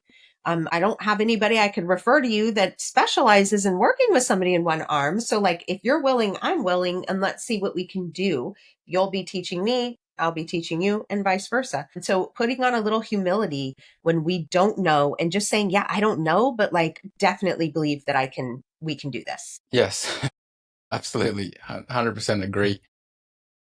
Over the next, most of teacher rehabilitation class, and I'll give the students at the beginning of the class a polystyrene cup and tell them we're going to have a little competition, race to the sink, fill up your cup of water and bring it back and then fill up the jug. And the first team to fill up the jug is the winner. So they do that. They run to the sink, come back, run to the sink, come back. They take them 4 or 5 trips and then the jug is full. I said, okay, everyone have fun? Yeah, everyone had fun. I said, okay, give me your polystyrene cups. And then I put them on the floor and I crushed them with my feet. And I said, okay, I gave them a crushed polystyrene cup. and a piece of sellotape, like a little ring of sellotape. I said, okay, now the same competition again. And now they had to use the tape and use some creative ways to fix the polystyrene cups so they can hold water. And then they'd go to the sink and come back, go to the sink, come back. And I said, out of those two competitions, which one was most interesting? And they said, oh, the second one, when the cup was broken. I said, exactly. You know, when you're working with clients, the most interesting clients are the ones that are not normal. They've got something that's broken, because they're the people that are going to challenge you to find creative and innovative ways to be able to solve the problems. Yes. Great test, or a great exercise. Yep. That's really good. Okay. I feel like everything is being dropped in my lap, right? The universe is just sending me on some path. I feel like there's a script. It's already been pre-written for me. So currently, after this whole journey's out in the mind with the plant medicine and everything, somehow, some way, I've stumbled on this thing that Chuck is also dabbling in a little bit, called the Gateway Experience. I'm sure Carrie's probably heard of this too. And so this Dr. Robert Monroe accidentally figured out how to have a journey outside of his body. And he developed an entire system about how to do it using sound frequencies and guided meditation combined with hypnosis. That's the best way I could describe it. So this project was taken over by the CIA, and they were doing remote viewing, trying to find Russian missile sites during the Cold War era. And so the CIA, through the Information Disclosure Act, after 40 years, had to release this report on their findings of this program. And I somehow stumbled upon this, probably through Reddit or somewhere. And I'm now actively doing this and working this program every single night. And what I'm noticing is that I'm basically able to have a controlled experience that mildly resembles the ayahuasca experience for me. And what I'm doing is here's the best way to say it. My soul is leaving my body every night. And I'm allowing this to happen. The first time I did it, it was bizarre. I left my body, was seeing entities, reminded me very much of an ayahuasca journey when I was at the peak, as I had explained on some of the other podcasts. And the second time I went to do it, I felt like my soul left my body without my permission, and it scared the hell out of me. And I was like, I'm never going to do this again. So I stepped back and I started researching it a little bit. Now I'm active. I've read the whole report. I understand what the goal here is. And just to give a little teaser, I'm learning how to go into the past, not just my own past, your past. I can come view your past maybe if I want to. I'm starting to see the future a little bit. Whereas I'm having a lot of conversations where I'm looking at the person and my intuition lights up so much, I know exactly what they're going to say. I'm really starting to see the things that are going to happen before they happen. And ultimately, the CIA report basically confirmed that religion is real. The Holy Spirit's real. The Buddhists, all these different Buddhists, Hinduism, all these feelings of this infinite absolute are real. And I am actively every single night getting closer and closer to going back to that ayahuasca journey, night number 1, where I am hanging out with the Creator. So that's what I'm going to talk about this season. Awesome. Boom. I'm hanging out with God. Yeah. On purpose. Perfect. And Yeah. Chuck? What I would leave everybody with is to really explore or meditate on. I like to say there is no right or wrong. There is no good or bad. Those are only judgments that you're having. And I know last time we talked about like polarity and how there is no day without night, no atheists without vegans, and we judge everything through the perspective that we have that's our own perspective. But some of the things that we talk about here, like you said in the beginning, they can be shocking for people. And we use ourselves as the measuring stick, and it's totally inappropriate. And we're all doing it. That doesn't work for me, therefore it's wrong. My experience was XYZ, and therefore it's not good for anybody. There is no right or wrong. There is no good or bad. Those are judgments you're having. So let go and allow yourself to be actually free, which is what everybody really wants, is to be free. And remember that you can't know what you can only experience. Okay. So these things some of the things we're talking about might sound ridiculous to you, but how would you know? Have you tried them? Have you done it? I mean, everybody wants to reject. They haven't even tried. Oh, ayahuasca, that's bad. That's a drug. That my church said so. First of all, you don't have any proof that that's anywhere in the Bible. You don't know what you're talking about. You haven't studied it on your own because your pastor told you it was so dangerous. Don't even look at it. You don't listen to the people that are telling you they've done it and that they tabernacled with God when they did. You don't want to listen to anything because of your belief, or, oh, somebody couldn't have had a near-death experience because you believe when you die, you go to heaven. You can't come back. Well, they're telling you, and you're telling somebody they're a liar because you won't stop living in your judgments. You can't know what you can only experience. So lay down your sword, lay down your shield, open your mind, go be seated at the right hand of the Father, and allow these truths to permeate you and find yourself in them. It's about you finding your way back to yourself. It might not be through drinking pee. It might not be through ayahuasca, but something else that was said might be a really powerful tool for you that you are ignoring or judging because of probably fear. Okay. So you can't know what you can only experience. And there is no right or wrong. There is no good or bad. Those are just judgments you're having. And I just want to complete with this because we said it last time. Remember, even if you're judging somebody upholding the other end of the spectrum for you, and I agree, they are doing very, very bad things. Okay. I'm upholding light. Other people are upholding actual literal evil.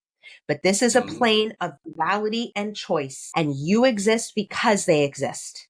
Okay. So you can judge it all day long, but it is not your business to judge it because you are upholding the other end of the spectrum. So mind your own business and do what you got to do and allow that the creator, the one that created all of these things, I think knows why they created things on a spectrum and with polarities. So stop the judgments and let go. Allow yourself to free fall with an open mind.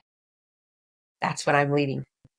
Can I just give the answer to what you asked me? Because I just had a download. The one thing I'm going to say that I just realized here, just looking at the screen while we're recording this, is like, we all love ourselves, right? Like, I think the viewers can tell that. Like, we're not the kind of people that are going to deal with anybody's shit. And you can tell us what you think. Okay, we'll listen to you, but that's not going to change how we feel about how we feel from our own experiences, right?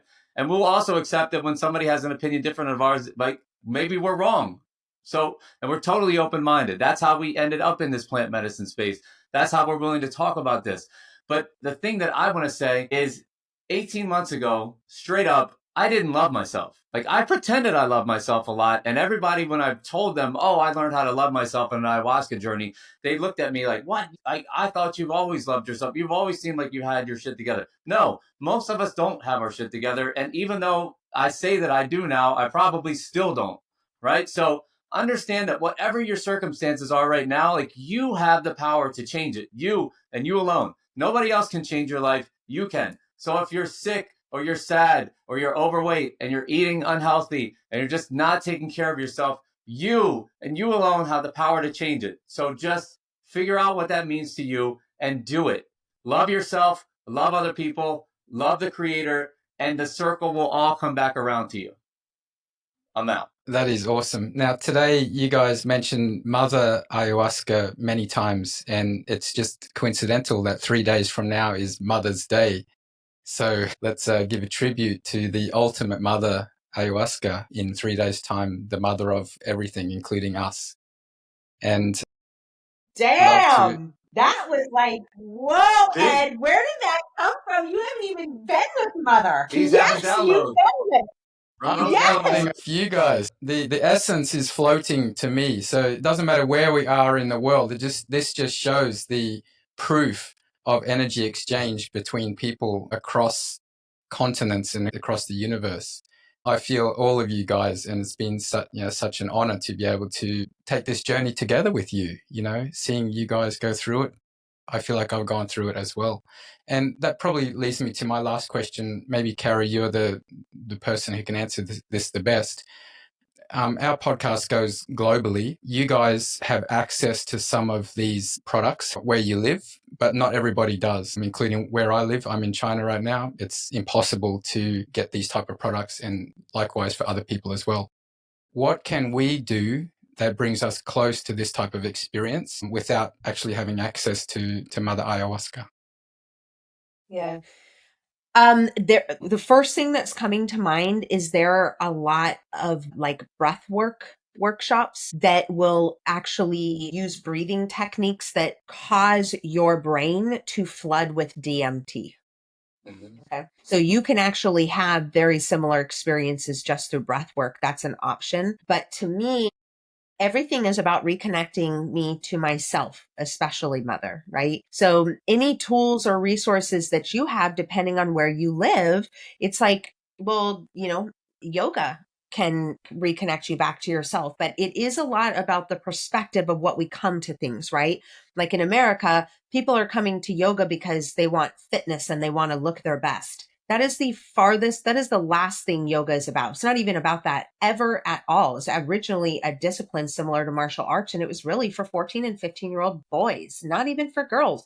That's how we ended up with the whole deity in their culture, that's a female because she did yoga. So what's the perspective? Am I coming for fitness or am I coming to connect with myself and with the divine? Like one of my favorite types of yoga is called bhakti. Bhakti is the yoga of devotion. And I met an Indian man who I believe he was here from India, and he was drinking ayahuasca in our space. And we talked about yoga, and he asked me, "Oh, you do bhakti?" He said, "What do you devote yourself to?" And I said, "To myself, to me, to connecting with myself and to the divine."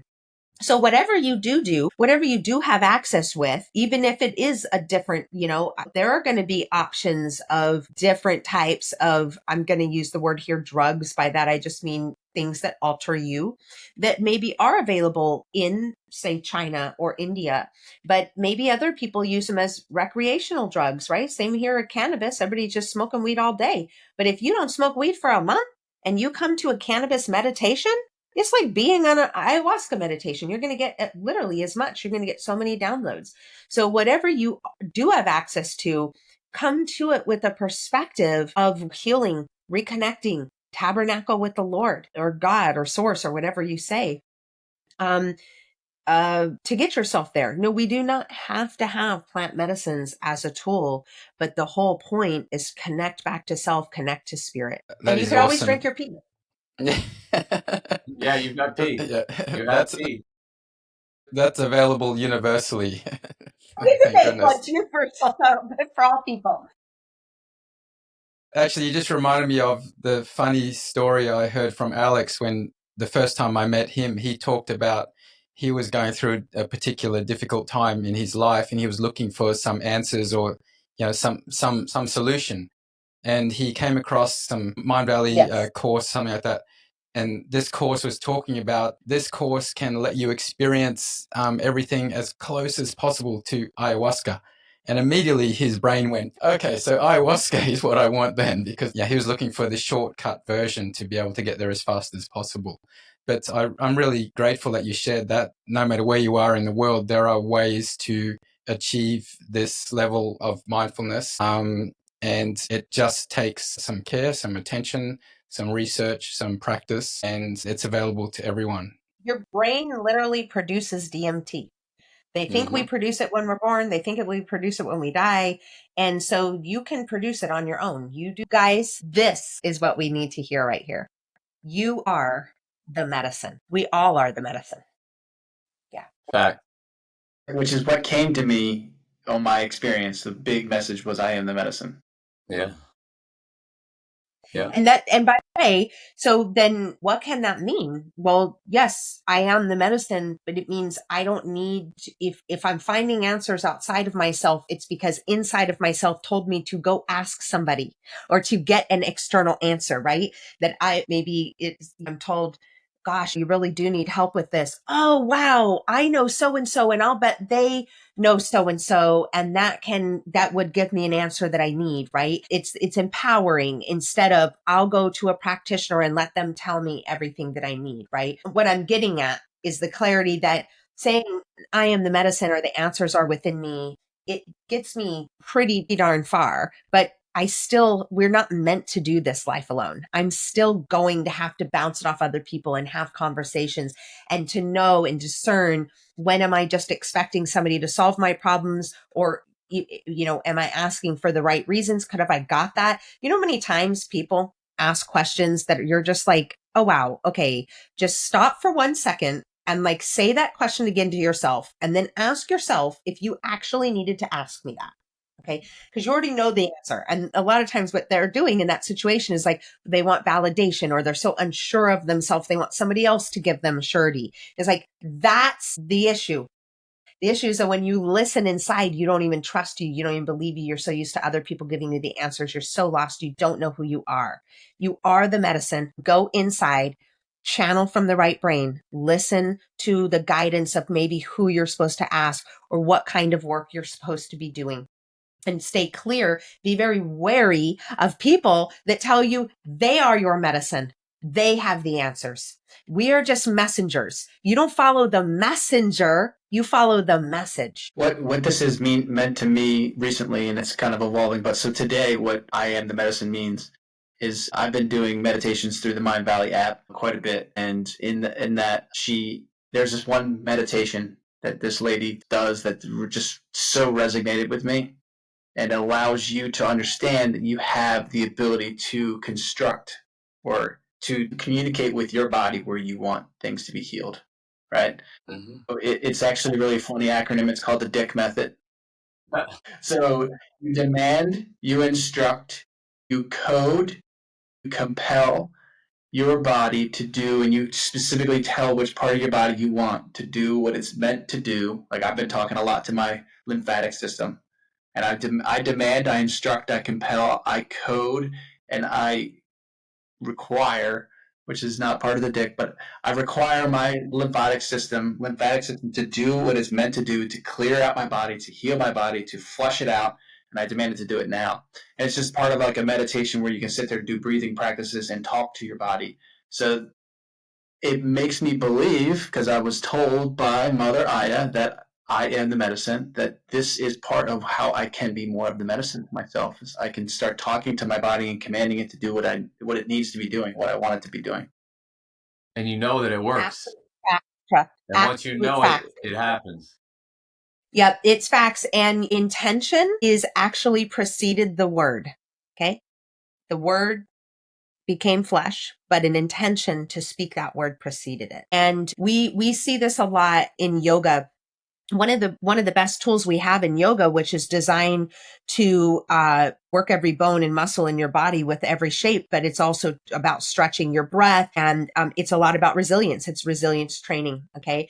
And when we're holding a shape, we're in warrior 2, and the arms are stretched very, very long, and all of this is going on. What happens inside is your muscles are burning. We all know that feeling. Maybe you do squats, or you did college ball and you had to do wall squats and it just burns, right? Well, those are the moments where we want to run away. But in yoga, we have a teaching to send your breath to the place with a need, and it will revolutionize your practice. When you take an inhale and you go, my biceps are burning or my quadriceps are burning, send your breath there with your intention. And in one breath, it will decrease. 2 breaths, drastically decrease. 5 breaths in, you're going, damn, I'm powerful. Okay. I sent my breath through my intention to my leg, and I can prove it. It happens every time I tell my breath to go there. So yes, you are the powerful creator of your reality. It is what makes you the creator. Remember, be still and know I am God. That's what the 7th chakra is all about. This is about your freedom as an individuated soul and your ability to make choices. We need to open it. We need to exercise it. When I command, it's my will be done. Okay. On earth, my lower chakras, as it is in heaven. And I will send Joel a video how the Lord's Prayer is actually astrological. And you're going to be blown away. Every single astrology sign is in that prayer in order. But so yes, we have all of the power to create and manifest our own reality. That is quite literally what we are here doing. I said it last time. There is nobody even spiritual authority in created existence that can ever, will ever, or would ever make a choice for you. You are guiding and directing your own life where you will it to go. And if you will the breath to go to the quadriceps, it will. If you will the lymphatic system to drain from here, it will. That's what it means. We are way more powerful than we even realize. And I think we're all trying to get a grip on that. I think the last several thousand years have been about disconnecting you from that truth. And we are getting connected back to that again. And it is so much happening in this space, in this explosion of medicines, which is here for a reason because we need it now. Mm-hmm. And Wonderful. You're like the female version of David Goggins. He says, no one's coming to save you. You are saving yourself. And I think you kind of summed it up in much more beautiful words than Mr. Goggins did, but that's essentially what it means. And I think if you go back to all of the personal development, self-help, all of these books and videos and courses that you see, it essentially boils down to that one sentence, right? You are the medicine. We are the medicine. You are the medicine. And there's a song. There's a song for this. It's actually called We Are the Medicine. Maybe You Are the Medicine. And it's by a singer named Brielle. And you can find it on Spotify. It's a medicine song and y'all need to hear it. I actually said some of the lyrics from it earlier. And jop, meditate, like Sanskrit, jop is meditate. And we need to meditate on these truths. We are the medicine. Come back inside, reconnect, and realize your power that you guide and direct your life. If you walk around in negativity and you complain about everything you see, instead of find joy, instead of find something positive to say about that person, you are creating your own fragmented vibration. Authenticity doesn't spend time slamming other people. It spends time looking for things to love about other people. So you are creating the poison in your own life. And one of my favorite memes is a Kermit the Frog puppet. And I think he's sipping on something and it just says, I know, have you tried not poisoning yourself? So if don't drink from the well of bitterness. This is another song lyrics, guys. Don't drink from the well of bitterness. Set your own vibration to how you want it to be. And if that means you don't like that you're living like a slob and when you come home, your mood drastically drops, well, then start cleaning your damn house. Okay, you'll feel better. You eat sugar all day, switch your diet, try healthy ketosis. You'll feel better. You are the medicine. You have all the answers. Nobody can make a choice for you. And it's actually not, it's simple. I'm not saying it can't at times be difficult, but it's simple and you are the powerful creator of your reality and nobody can make these changes for you. So yes, in a nutshell, once again, you are the medicine. This is end of season 1 of Masters of Wellness podcast. Thank you so much to our beautiful special guests, Carrie and JC today. Chuck and I have had an absolute roller coaster of a ride this season, learning from such amazing people like yourselves. And we are super, super pumped for season 2 coming up soon. Stay tuned. Goodbye, everybody. Thank you so much.